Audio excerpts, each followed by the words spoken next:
I'm Miss Scott. I'm a Year 12 student at Sanford Valley Science School and I love horses. I'm passionate about the well-being of their mind, body and spirit. So how can we get it right for the modern horse? Us humans have taken these beautiful, spirited and wild animals that were born to roam free and run vast distances and can tame them and train them to suit our own wants and needs. This video is my own thoughts and beliefs about what we can do to get it right for the modern horse. My number one absolute priority with our horses is the relationship. Whilst we train our horses to help them gain fitness and strength in their body, I believe we should also aim for our horses to feel proud and strong when we work them. Training should not only benefit the body, but also the mind, through learning new things and being engaged and curious.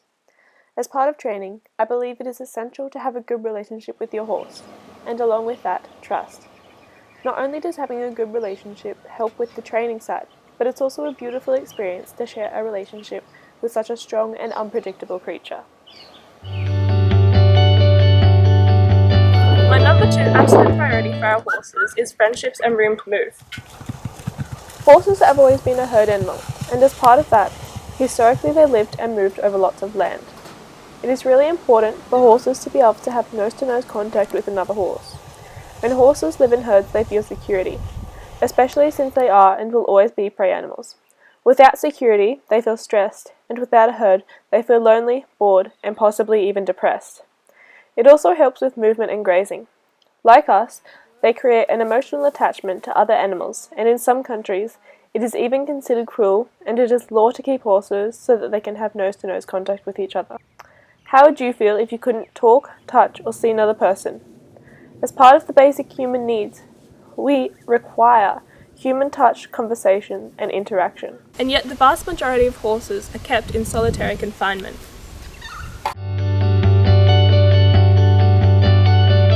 My number three absolute priority with our horses is, as the saying goes, no hoof, no horse.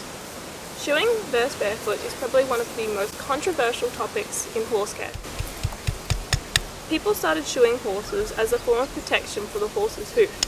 But, let's be clear, shoeing benefits the human, not the horse.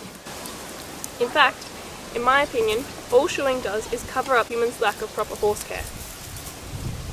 I mean, how would you feel if you had a metal plate stuck to the bottom of your foot 24/7? How good does it feel at the end of the day to come home from work and take your shoes off? When putting shoes on a young horse, it creates similar disorders as foot binding humans. There are times when the hoof needs protection, but this is when hoof boots and many other suitable products can be used.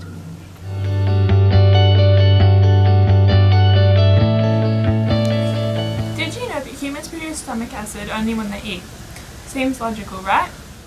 However, horses produce stomach acid 24 hours a day because their stomachs are designed to graze almost constantly. So when we confine them to stables and feed them to our own schedules, environment and budget, we risk causing ulcers, which is proven to occur in 90% of racehorses. In other words, their stomachs are bleeding on the inside because they have too much stomach acid and not enough food. The other causing factor of ulcers is stress. This could be when they are being travelled, at competitions, lonely, or in pain.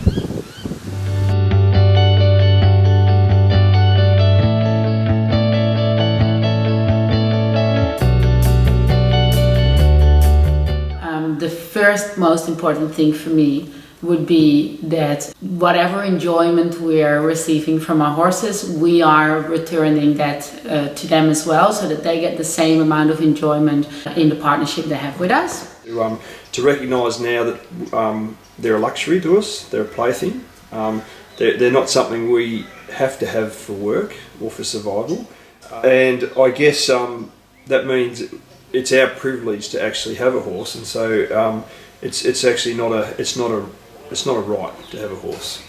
That we don't disturb their natural way of being, so that we allow them free movement in the time that they're not being trained by us. If we're going to have horses, we should enjoy them, right? And also appreciate them. Appreciate them for what they really are and what they can do for us. And therefore also I think we should respect them. And that they have interaction with other animals, with preferably other horses, as they are a herd animal. I think we should always be looking for long-term, or the big picture. To me, it's not about winning the blue ribbon this weekend with the horse. It's about, it's about keeping them sound for years to come.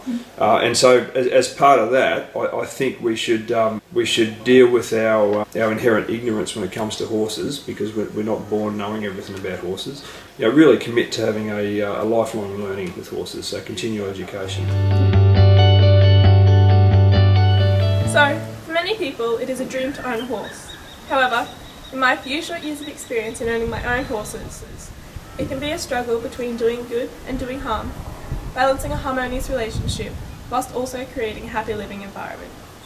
Just like life or any other topic you're interested in, horse ownership is a constant education, examination and evolution to get it right for the modern horse.